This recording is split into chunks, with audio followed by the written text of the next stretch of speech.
Hello, welcome to the latest HR on the Offensive live stream. We're going out across LinkedIn, we're going out across YouTube, and we are going out across Twitter for the next sort of 10-15 minutes. And today we are going to talk about an exciting new report that we've just launched, literally today. As of today, it's our HR Shared Services Trends Report, and I'll call that up on screen. And I have the two authors with me from Lace Partners.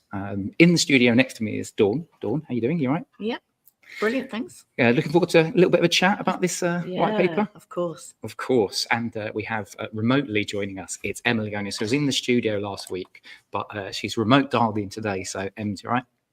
I'm very good, thank you, Chris. Yes, good to see you both.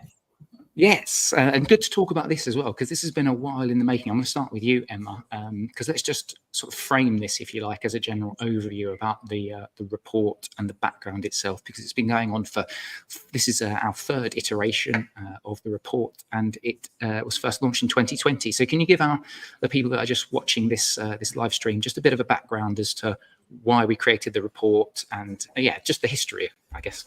Yeah, sure. So I'm going to go back to HR on the Offensive, actually, Chris. What's the title of this? Even longer. Yeah, I know, only 1 year longer. So back in 2019, when we did that piece of thought leadership around where is HR going and how we need to be bold, or perhaps about the ambition, and is shouting about the value that HR adds to the business. One of the things that came through that was the role of shared services. And I think in the marketplace, there still to an extent is the perception that HR shared services is quite an admin function and it's just there to kind of do the basics and do them very well. That definitely was the case back when we did that first report, and didn't really kind of sit very well with me, because I see the opportunity, having worked with lots of organisations, just around all the great stuff that happens in the HR shared service world. And same probably, Dawn, from your point of view as well, more recently. So we thought back in 2020 at that point, maybe we should actually test that. Is there really something else that we could be striving to become as an HR shared service organisation? So looking at kind of what was in the marketplace, there was lots of research around global business services, finance, IT, but nothing that specific, at least that we could find from a UK kind of led point of view around HR shared services specifically. So that's where the idea for the HR shared services trends report came from. Back in 2020, we released that. That was very much interview based at the time. So some nice narratives and I guess really framing the future ambition. Hence it was called Becoming HR Shared Services, the future of that, becoming people and experience and solutions experts, which is all about that value creation. And off the back of that, it got good traction and people wanted more. So we did another survey in 2022, more data led that time. And then we've just done another one. And I guess the rest is history. And the rest is history indeed. I'm going to bring Dawn in with this one as well, because this year, so we've followed a very similar format in previous years, and you've obviously been working very, very closely with Emma for this year's iteration. I just wanted to get your views on some of the different aspects of it, or anything that you thought was particularly interesting. I mean, we'll come on to some specific snippets, and I know we've got things like AI that we can talk about. There's the digital enablers side, there's capability, governance, structure, there's things like that we can touch on. But just from your perspective, some of the slight differences that you kind of noticed, I guess, having joined. Yeah, and looking at the trends, I think we're definitely seeing a shift from that transactional based services into those more value add services. So even though there's still some maturing to do in those brilliant basics, we're definitely seeing, as per the report, the trend to bring in new services, those specialist things like mobility, employee relations, even payroll where it wasn't before as well. So I think, and that also gives us then those opportunities to look at our actual career development of our teams as well in shared services, to give them more opportunities as we bring in those services. So all of that is positive and a move in the right direction. I'd say there's more to do in that space, but it's definitely moving in that direction, which is great. Yeah, definitely. And we had, just as a little bit of a snippet, we had a really interesting chat, the three of us, with one of the contributors towards the report, Nadia Hutchison, who will be on the podcast next week. So on Thursday next week, we'll launch kind of Nadia's view, getting her thoughts on some of those stats and facts and information that we've got. It's quite a meaty report, isn't it, Emma? And I just wanted to get your take on some of the different things that have happened this year before we then go into maybe some of those specific snippets. Yeah, sure.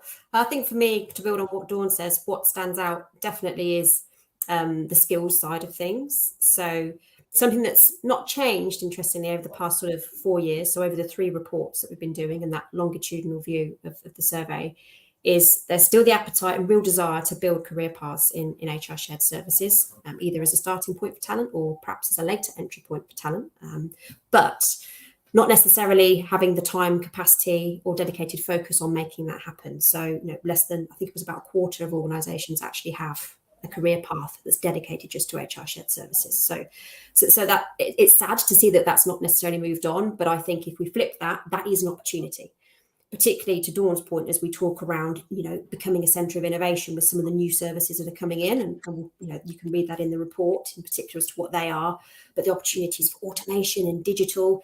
There's a lot of excitement that can be generated. And the things that I guess that we're seeing are a little bit different this year are where organisations might be doubling down on some of their investments, particularly in the service delivery technology space.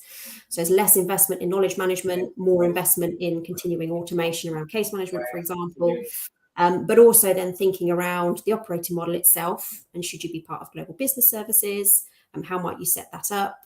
Skills around collaboration. So is there something in there around working differently with the broader HR function or other teams? Because that's gone up a lot, actually, in terms of priority as a skill. So there's lots of different things in there. Yes, and we'll unpick some of that as well. Just you mentioned about the operating model stuff there as well, Ems, and of course this is part of our latest campaign that we've just launched, which is all about demystifying HR operating models. So what this latest trends report, it feeds into some of the discussions that we're going to be having. There's lots of interesting pieces that have already gone on our website at the moment. If you check out the campaign section, if you go into insights, latestpartners.co.uk/insights, you can find specific details about some of the blogs that we've already written. There's one about cracking the culture code, which is under this area. There's also the workforce transformation white paper that we've got as well. But we're going to go back to the shared services, and I'll go back with you, Dawn. Should we just pick out maybe some interesting snippets from the report? Is there anything that you wanted to kind of just flag, just as a little teaser? Because obviously we want people to download the report, but just to whet the appetite of some of the people that are watching this live stream. Yeah, absolutely. I'd say in the digital space, it's fascinating what's going to be going on in the technology, and we're starting to see people are playing with, so piloting that kind of Gen I tools, data insights, trying to look at in that space, but they're still very cautious, and looking at, basically we've got to fix the basics, the service first, and then we're going to look at how we can enhance that and improve that customer experience, line manager experience, etc. But they're starting to play around with this Gen I tools and what they're going to do in that space. And I think we can see that trend in the report, but it'll be interesting to see where they go next with that, because that will be needed to bring, to move things forward and turn the dial on shared services. So there's definitely something to be said about digital and the whole Gen I in the report. Yeah, so, the Gen AI stuff, definitely. So, Ems, from your perspective, anything else that Dawn hasn't just brought out there that you thought, oh, that's an interesting little nugget that we can leave people with? Yeah, it links back, I think, to that challenge question around the value that HR shared services can add to HR, but also the whole organisation. One of the things that we've asked consistently over the past couple of years is what are HR shared service teams, so specifically HR shared services teams, focusing on when it comes to employee journeys and line manager journeys, and what does experience look like in that sense. And as part of that, when you delve into that section in the report, which is all around service offering and client centricity, for those that want to dive straight there, signpost, one of the things that we ask is, do you have a dedicated employee experience team in HR? And if you do, does it sit within the reporting line responsibility of HR shared services? Now, over the past 2 years, where we've asked that question, so from 2022 to 2024, there's been an uptick in the number of organisations, at least in our survey, that have said that the reporting line, if they do have an experienced team, now sits in HR shared services. So there is more of an increased effort, I guess, concerted focus on experience, and that being driven from shared services, not just as a philosophy, but actually as a conscious effort. So again, one of the things we talk about is, operational efficiency has to be a given. It always has been the premise of HR shared services and any shared service function. But experience, personally, I believe, is now becoming part of the DNA of an HR shared service organisation. So that for me was really nice to see that is shifting more and more as a formal focus and a recognised capability that perhaps the HR shared service world can bring.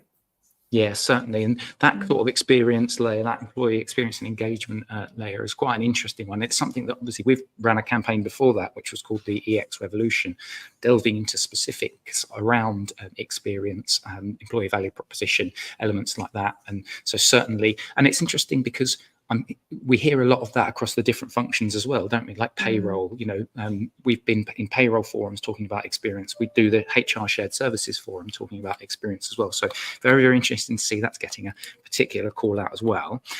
Just before we wrap up today, I wanted to do a little bit of future thinking. So I'm putting you a little bit on the spot here, both of you. Nice. So Emma, you mentioned about how so there are some elements that haven't changed from 2020 to 2022 to 2024.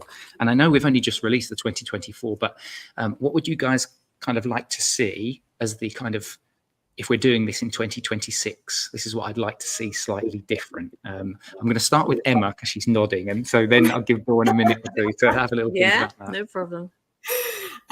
This might be an obvious one when I say it, particularly given the conversations, Dawn, we've had with Chris, but skills has to be there for me, that the conscious effort, there has to be a shift in there being more dedicated focus on whether it's career paths or even career conversations, because it doesn't have to be a formal pathway necessarily. I think it's just making sure that those things happen to support career development and shouting about successes. And then the other thing that I would add, and sorry if this was one you were going to say, Dawn, because I know I was only asked to say the same one, would be the AI piece, like generative AI. 2 years from now, I've no idea where we'll be in that space. It'll probably be something else. Gen AI will probably be old. It'll be something new in 2 years' time. So I'd like to think that the dial again has massively shifted in that space as to organisations that are embracing it, because it's coming in the core platforms, whether you like it or not anyway, as much as in the bespoke space. So let's see. Digital and skills for me. Let's see. And is that the same for you, the skills or the AI piece? What's? Yeah, they were actually going to be the same. But so she's stolen your thunder. I should have asked you first. Yes, but that's because we're on the same wavelength. And I think, this is exciting stuff, right? So by putting in that technology or investing in that space, giving people opportunities to work on projects, to expand services, that mindset of continuous improvement, service management layer, and how, improving the customer experience, all brilliant. And if we can, turn the dial on that in terms of career opportunities for people, then, we're going to have class, state of the class, shared services, in whatever forum they are, whatever operating model. But yeah, there's lots to do, but I think it's exciting because there are paths to do that, with the technology and everything else that should enable it. So absolutely, yeah. Brilliant. So once again, yeah, really exciting. So if you want to download the report, you can do so, lacepartners.co.uk. If you go to the insights section, you can find it within the campaign section of the HR operating model campaign. It also has a bespoke page as well, and there's a download form, so you can get access to the whole report. It's a lot of detail in there. Definitely recommend you check it out. But on behalf of myself, Dawn and Ems, thank you very much for listening. And we'll see you on the next HR on the Offensive Live. Bye-bye.